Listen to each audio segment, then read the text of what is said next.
영원토록 빛나는 자.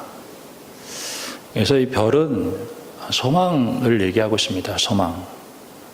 우리 항상 이 소망을 항상 간직해야 되겠다 하는 것이죠. 소망. 저는 요즘을 살아가는 사람들에게 있어서 사람들이 그 영적으로 굉장히 우울한 걸 경험하는 것을 보게 됩니다. 영적으로 굉장히 우울하고 탈진되어 있고, 그러니까 육신적으로는 굉장히 많은 물질의 그런 것들을 누리고 있으면서도 불구하고 영적으로는 굉장히 눌리고 있는 것을 볼 수 있어요. 제가 어느 목사님이 영화를 하나 소개를 해서 이번 설 명절에 영화를 봤는데 가버나움이라는 영화가 있었어요.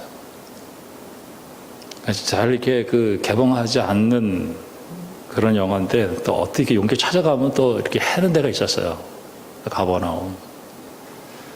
근데 시리아, 에티오피아 이쪽에 난민들의 애환을 다룬 그 영화였습니다. 거기에 자인이라고 하는 남자의 조그만 애가 하나가 나오는데 이 난민들이 겪는 거는 병원을 못 가는 거죠. 왜냐하면은 그들은 호적이 없어요. 예, 법적 보호를 못 받습니다. 자식은 무지하게 많이 나가지고 애가 하나가 있는데 자기 여동생이 이제 월경을 딱 하니까 팔아버리는 거예요. 그러니까 이 애가 그냥 못하게 막 맞고, 그래도 이렇게 가난하게 사느니 그래도 침대가 있는 집에 가서 살아라. 그래가지고 이제 돈을 받고 팔아 넘기더라고요. 그런 문제들. 그 다음에 애가 결혼 생활을 적응하지 못하고 결국 거기서 죽어요. 그러니까 오빠가 내 이놈 죽여버린다고 칼 들고 쫓아가가지고 그 남자를 찔러. 그래서 이제 찌르니까 죽지는 않았어요. 그래서 이제 감옥에 가고, 그리고 감옥에 가고 또 복잡하면 참 슬픈 이 난민들의 얘기를 쭉 하고 있어요. 거기서 일어나는 여성들의 문제, 가난의 문제. 근데 이 애가 감옥에 갇혀가지고 칼로 찔렀으니까 이제 감옥에 가죠. 그런데 이제 신부하고 천주교 교인들이 와서 찬송을 부르고 막 복음을 전해요. 근데 애가 드러나가지고 무슨 얘기를 하냐면은 하나님은 우리의 고통의 문제를 해결하지 못하는 것 같다. 이런 얘기를 해요. 제가 그 말이 참 제 마음속에 와서 딱 닿는 거예요, 이게. 기독교는 인간의 고통을 해결하지 못하는 것 같다. 이러면서 얘가 눈만 벌떡벌떡 쳐다보면서 신부의 얼굴을 쳐다보고 있는 거예요. 그러면서도 이제 어떤 청소하는 여자를 이렇게 어떻게 만나게 됐는데 그 여자에게는 어떻게 아기가 하나 났어요. 근데 이 아기를 그냥 불법 체류자가 돼가지고 그 애를 어떻게 할 수가 없으니까 막 화장실에다 놓고 키우고 또 간신히 어떻게. 근데 이 사람이 또 어떻게 하다 보니까 또 감옥에 갇힌 거야. 자기도 어린데 애를 데리고 다니면서 우유도 사줘야 돼. 근데 제가 거기서 본 가운데서 하나는 뭐냐면 조그만 애가 절대 낙심하지 않는다는 거예요. 자기하고 젖먹이 걷지도 못하는 애를 데리고 둘이 남았는데 길 가다가 누가 우유 먹으면 그 우유도 훔쳐다가 주기도 하고, 옆집에서는 텔레비를 보는데 텔레비가 안 보이니까 문을 열고 거기다가 거울로 해가지고 텔레비도 보게 해주고, 안 되니까 이 집안에 있던 물건 가져다가 팔기도 하고, 이 굉장히 그런 가운데서도 절대 낙심하지 않고 자기 일을 해요. 나중에 TV에서 어떻게 연결을 해가지고 그 사람들의 그 마음을 풀어주는 일들이 있었는데, 얘가 그 감옥에서 그 TV의 그 아나운서하고 통화를 하는데 뭐라고 얘기하냐면은, 자기는 자기를 낳은 부모를 고발하겠다 이거예요. 그러면서 그 부모를 고발을 해요. 그래가지고 그 이제 법정에서 이렇게 논쟁을 하고, 그러면서 맨 마지막에 이제 얘가 이제 스웨덴인가 이제 그쪽으로 이제 입양 들어가는데, 이제 그 사진을 찍잖아요. 사진 찍는데 웃는 장면이 이제 마지막 장면이었는데, 참 그 영화를 보면서 야, 참 슬프다 하는 생각을 했고, 그런 고발을 해내는 거죠. 저는 오늘 이 다니엘서를 보면서, 이 다니엘의 그 살았던 그 삶의 현장은 물론 뭐 그 당시에도 뭐 잘 먹고 잘 사는 사람들은 있었을 거예요. 근데 특별히 오늘 그 이스라엘이라고 하는 그 강대국 속에 있는 그 작은 민족이 그 세계 열국 가운데 그 짓밟히면서 그들에게 과연 소망이 있는가 하는 얘기를 오늘 하면서, 참 좌절하고 낙심하는 그런 사람들에게 어떻게 해서든지 이 희망을 불어넣고 그들로 하여금 삶의 용기를 얻을 수 있도록 오늘 이 말씀을 통해서 이 몸부림치는 이 다니엘의 모습을 저는 보면서 참 은혜를 많이 받았어요. 그 일제시대 때에도 그 교회가 요한계시록을 그렇게 많이 읽었던 이유 중에 하나가, 거기에는 이제 그 로마가 망한다, 그리고 하나님의 백성들은 다시 일어난다 하는 얘기가 있었기 때문에 1000번, 10,000번을 읽었죠. 그러니까 일제는 요한계시록 읽지 말아라 하는 금서 목록으로 이렇게 정할 정도로 얘기를 했던 것입니다. 자, 오늘 이 다니엘서를 이제 설교하겠다고 얘기를 해놓고, 별같이 빛나도록 영원토록 빛나는 자가 됩시다. 이 희망을 절대 잊어버리지 말아야 되겠다 하는 얘기를 해야 되는데, 이 다니엘서를 제가 뭐 목사가 된 지가 벌써 30년이 넘었으니까 제가 뭐 성경을 얼마나 많이 읽었겠어요. 다니엘서에 대한 설교도 무지하게 많이 들었죠. 그래도 이 다니엘서를 1장부터 12장까지를, 요새는 앱이라고 하는 것이 좋은 앱들이 많아가지고 드라마 바이블 그걸 하고 몇 번을 들었죠. 몇 번을 1장부터 12장까지 읽으면서, 야, 이게 말씀이 도대체 무슨 말씀인가 하는데 어려워. 굉장히 어려워요. 이 말씀이 보통 어려운 게 아니에요. 특별히 7장부터 시작되는 것은 이제 그 묵시가 나오잖아요.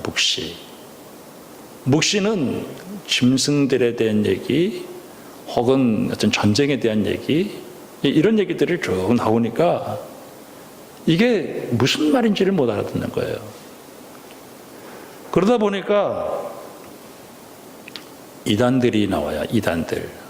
이단들은 그 요한계시록하고 다니엘서가 아주 그냥 그 자기들의 단골 메뉴야. 그냥 거짓말을 그렇게 해내는 거예요. 근데 이 다니엘서하고 이 요한계시록에는 이제 주로 이제 묵시가 나오는데, 이 묵시는 뭐냐면, 제가 이제 간단하게 엑기스만 딱 설교하도록 하겠습니다. 이스라엘 백성들이 바벨론 포로를 70년을 끌려가요. 바벨론 70년을 끌려가요.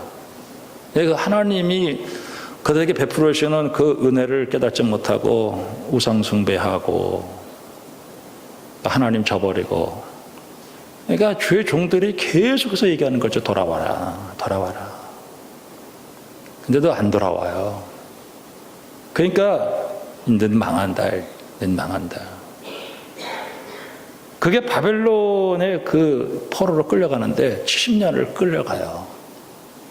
그래서 70년 동안을 견디고 돌아옵니다. 이제 바벨론이 망하고, 그리고 자기들은 돌아왔을 때 좋은 일이 일어날 줄 알았어요. 하나님의 나라가 임하고 좋을 줄 알았어요. 그랬는데 바벨론 포로에서 돌아왔는데 더 큰 어려운 일이 생기는 거예요. 그러면서 하나님의 교회에 돼지떼가리가 서고, 그리고 하나님의 교회가 황폐해지기 시작하는 거예요. 사람들은 우울하겠죠. 왜? 우리는 분명히 70년을 살고 돌아오면은 바벨론이 망했으면 오늘 하나님의 나라가 임하면서 오늘 우리에게 축복의 문이 열려져야 되는데 왜 안 열리냐는 거예요. 제가 예전에 우리 교회에서 여리고 이렇게 기도회를 했습니다. 그래서 6일째 하고 7일째. 근데 어떤 집사님이 저한테 와서 그래요. 목사님, 왜 7일이 됐는데 왜 응답이 없냐 얘기하더라고요. 왜 응답이 없습니까? 제가 참 암담하더라고요. 우리가 참 내가 하나님의 말씀대로 내가 살아와서 내가 이렇게 참 교회도 잘 지키고 내가 순종하고 살아왔는데 왜 내게 이렇게 삶이 이렇게 계속 이렇게 어렵고 힘들고 왜 이런 일만 계속 되어졌냐 이거예요. 내가 신앙생활 계속 해야 되겠나 하는 얘기를 할 수 있어요. 특별히 목회자들에게 있어서 요즘 같은 경우는 굉장히 힘든 시대를 만났는데 예전에 70년대, 80년대 이때는 정말 텐트만 쳐도 교인들이 오는 시대였어요. 교회가 아주 엄청 부흥을 했죠. 근데 지금은 안 그렇습니다. 이 세속화가 너무 가속화되어지고 있고 특별히 이 기독교에 대한 그 공격은요 말로 다 할 수 없이 힘이 들어요. 이걸 어떻게 할 수가 없어요. 그리고 초대형 교회 이런 문제들 가운데서 정말 상식 이하의 일들을 너무 많이 일어나기 때문에 그게 아주 그냥 교회가 아주 그냥 범죄 집단 비슷하게 되어 있어요. 이런 상황 속에 참 우리 성도들이 저는 오늘도 그런 생각을 했어요. 내가 집에서 그 공간을 열고 신발을 신고 교회를 향해서 발걸음을 옮겼다. 이게 빛입니다. 이게 별이죠. 내가 그래도 오늘 교회 와서 내가 하나님 앞에 예배를 드린다고 하는 이 자체가 이게 희망이라고 하는 것이죠. 내가 거기서 갇히지 않고 내가 주 앞에 오늘도 문을 열고 바깥으로 나왔다. 내가 오늘 하나님 앞에 내가 하나님의 이름을 부르고 성도들과 함께 예배를 드린다. 저는 이것이 얼마나 큰 은혜인 줄 몰라요. 자, 이 다니엘서를 보면은 맨 마지막에 뭐라고 얘기했냐면은 13절이 이게 이제 결론인데 너는 가서 마지막을 기다리라. 이는 내가 평안히 쉬다가 끝날에는 내 몫을 누릴 것이다. 그러니까 이게 기다리라. 언제까지 기다려야 되나요? 평안히 쉬다가 죽는다는 거, 죽을 때까지. 참 낙심하지 말고, 신앙생활은 기다리는 거구나. 하나님이 임할 때까지.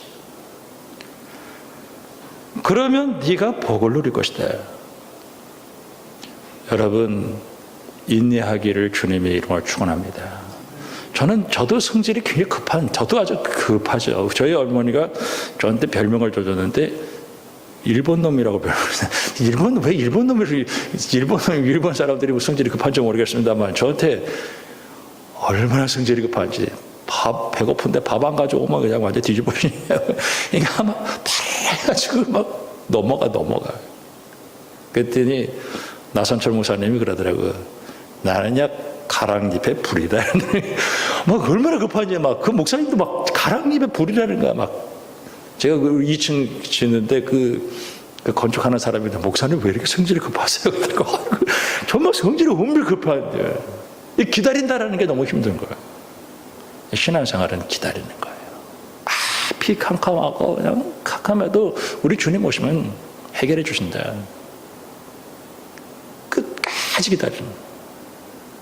근데 오늘 말씀 보니까 어디까지 기다리냐면 그 7절에 성도의 권세가 다 깨지기까지. 성도의 권세가 다 깨지기까지. 다 망할 때까지. 그래도 기다리라는 거예요. 그 해방신학이라고 하는 게 있습니다. 저기 라틴 아메리카. 거기에서 그 농사를 짓고 이러면은 다국적 기업들이 다 뺏어가니까 이놈들을 죽여버려야 되겠다 해가지고 칼 들고 나오고 총 들고 나와가지고 그 이렇게 막시즘이 이제 거기에 들어오는 것이죠. 그때 기다린다라고 하는 것과 에이 안 되겠어 내가 이제 손 들고 총 들고 나가서 내가 이 제도를 다 뒤집어 엎어 요게 이제 그 갈등이 되어지는데 기다려라. 저는 요즘처럼 이 기다림에 대한 끝까지 기다리는 요즘에 아마 예전에 제가 어떤 여자를 만났는데 데이트를 했어요. 근데 데이트를 했는데 안 와. 2시간을 기다렸는데 요즘은 뭐 핸드폰도 되고 그러니까 뭐 금방 해서 이게 해보겠습니다만은 예전에는 핸드폰이었어요. 그냥 무조건 기다리는 거죠. 근데 2시간 기다리면서 내가 좀 승질냈지. 그때 이러더라고. 아니 남자가 2시간도 못 기다려. 나한테 야 기다려 계속 기다리는 거야. 언제까지 기다리냐? 죽도록 기다려. 오늘 말씀 가운데 특별히 말씀을 간수하라. 4절에 말씀을 간수하라. 마지막 때까지 4절에 말씀을 간수하고 이 글을 봉하라. 그 다음에 또 그 말씀을 간수하라는 말이 또 나오죠. 9절에 이 마지막 때까지 간수하고 봉하라. 그러니까 결국 말씀을 붙들고 늘어지는 거다. 말씀을 붙들고 늘어지는 것이다.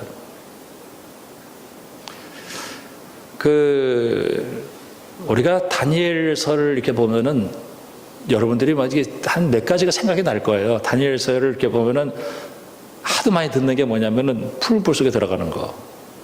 그 다음에 사자굴 속에 들어가는 거. 이게 진짜 3장과 6장입니다. 그러니까 황금 우상을 만들어 놓고 거기 일제히 절하라. 근데 이 다니엘의 친구들은 절 안 하거든요. 그러니까 고발을 했어요. 쟤네들이 절 안 한다.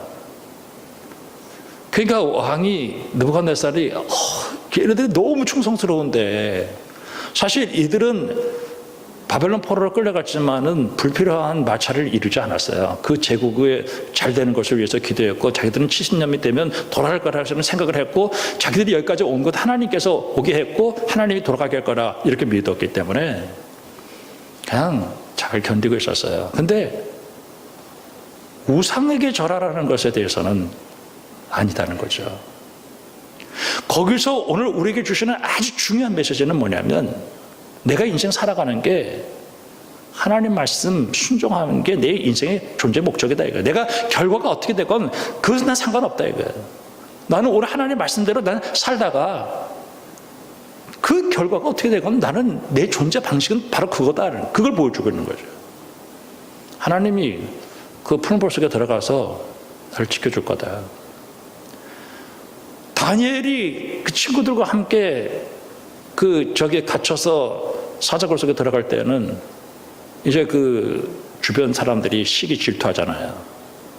그러니까 이제 거기서 다니엘을 잡으려고 하니까 늘 하루에 3번씩 예루살렘을 향해서 물려놓고 기도한단 말이에요. 30일 동안 기도 못하게 하자. 다니엘이 그걸 다 알면서도 나는 내가 하나님 말씀에 순종하는 것 그 자체가 내가 인생의 존재의 목적이지 나는 뭐 죽는 거랑 상관없다. 이게 그러면서 다니엘이 알면서도 딱 문 열고 기도하니까 딱 와서 그냥 잡아가가지고 사자굴 속에 집어넣을 때 잡아먹으면 먹는 거다 이거야. 그러나 하나님 나 지켜줄 걸 믿는다. 바로 그 두 사건을 통해서 오늘 BC 6세기 그 바벨론 포로기 속에 살았지만 이제 돌아왔을 때 헬라 안티오코스 에피파네스 4세 이 헬라파 운동이 일어났죠. 그러니까 이거를 받아들여야 되느냐 받아들이지 말아야 되느냐 하는 것에 대해서 이제 찬반이 일어나게 되면서 그 나라가 혼란스러워지는 거예요. 그러면서 이 교회를 핍박을 하는데 심지어는 교회에 돼지떼거리가 서는 거예요. 그리고 사람들이 잡혀 죽는 거예요. 그러면서 이제 얘기를 하게 되어주는 것입니다. 자, 우리가 7장을 잠깐 보면은 7장에서 이제 네 짐승이 나오는데 이 네 짐승이 첫째는 사자 같은데 4절, 7장 4절에 독수리 날개 달았다. 여러분, 사자가 독수리를 날개 달았는데 하나가 뽑혔고 사람처럼 두 발로 섰다. 이런 짐승이 하나가 나왔고요. 두 번째 곰인데 한쪽을 들었고 이 사이에는 새 갈빗대를 물었고 일어나서 많은 고기 먹었다. 6절에 표범이 있는데 새의 날개 넷이 있고 머리가 넷이 있고 뭐 이런.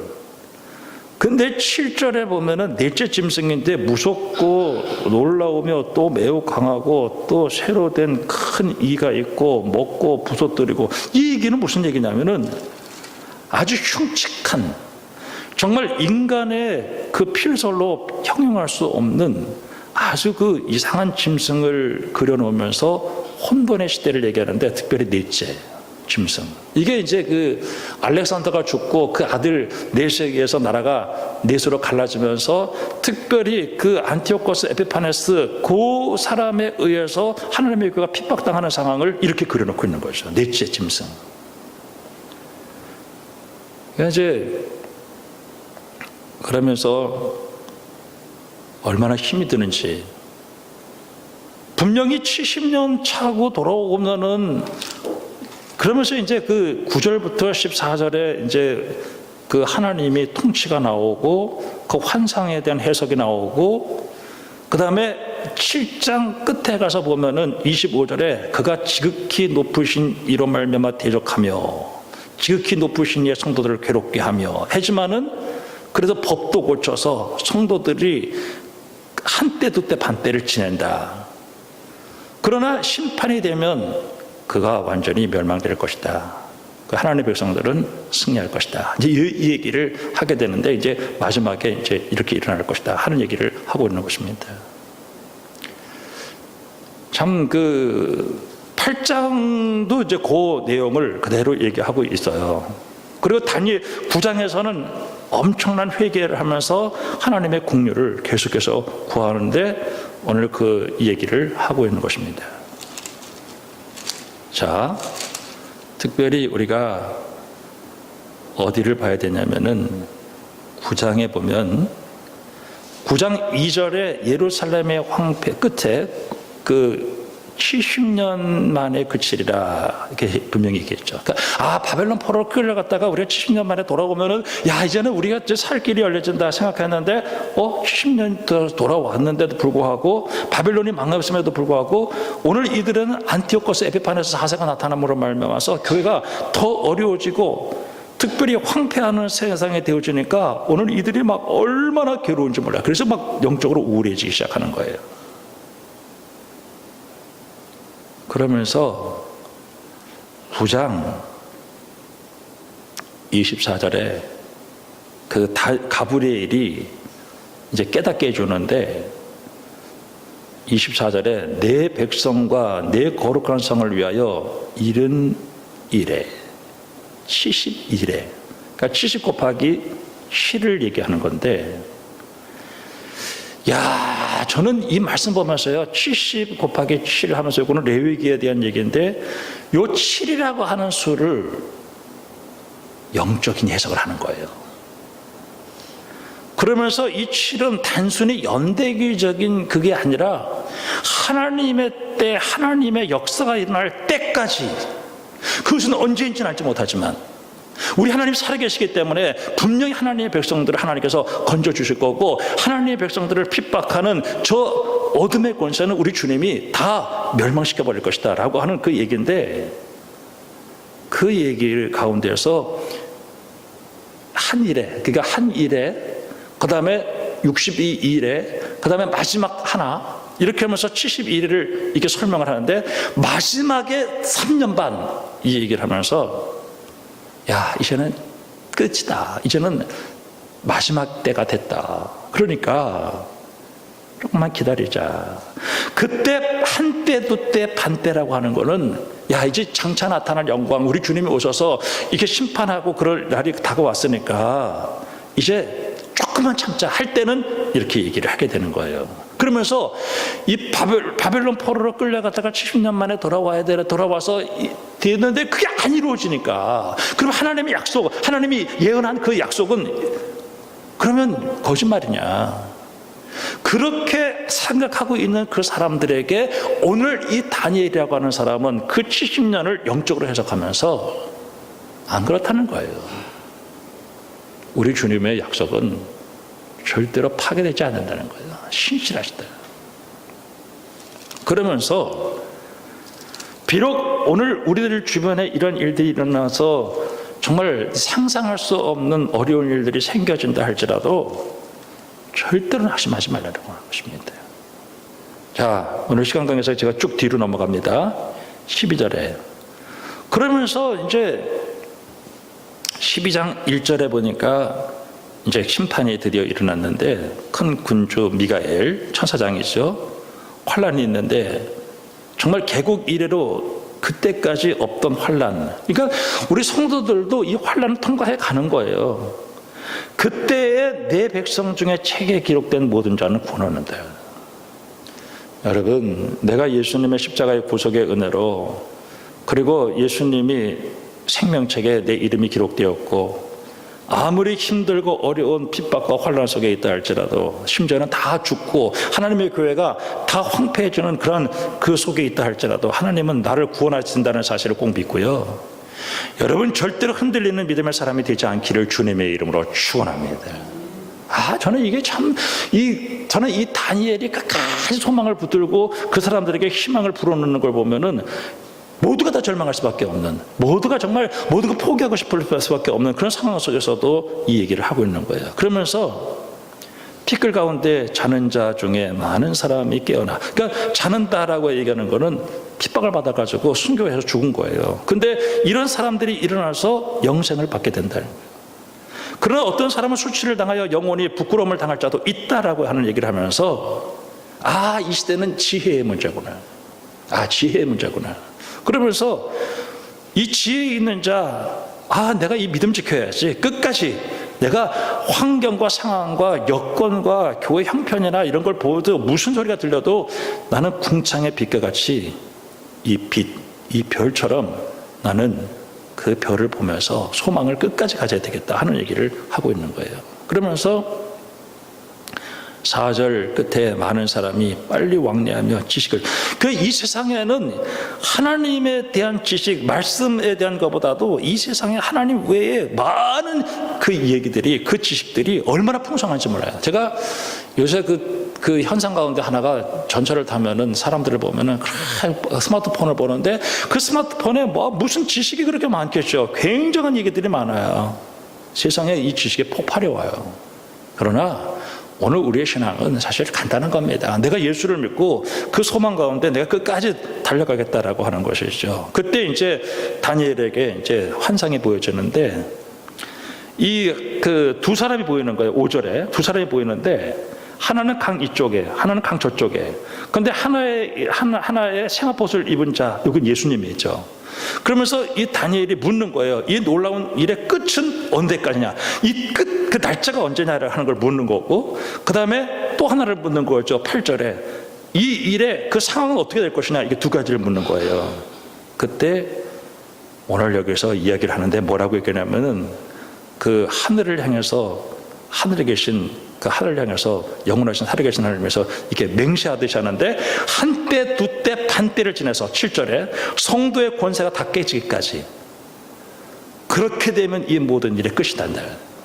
그러니까 참 그 마지막에 이 어둠 가운데 들어갔을 때 사람들이 참 그 성도들의 권세가 깨지는 가운데서도 주님의 교회가 황폐하게 짓밟히면서도 그 가운데서도 희망을 가지고 끝까지 믿음 생활한다라고 하는 것이 얼마나 힘들겠습니다만은 바로 그때까지다는 것이죠. 그러면서 오늘 양극화가 일어나는데 너는 말씀을 끝까지 붙들고 있어야 되는데 10절 말씀에 많은 사람이 연단을 받아 스스로 정결하게 하고 희게 되는 사람이 있고 악한 사람은 악을 행하여 악을 도무지 깨닫지 못하게 되는데 지혜가 필요하구나.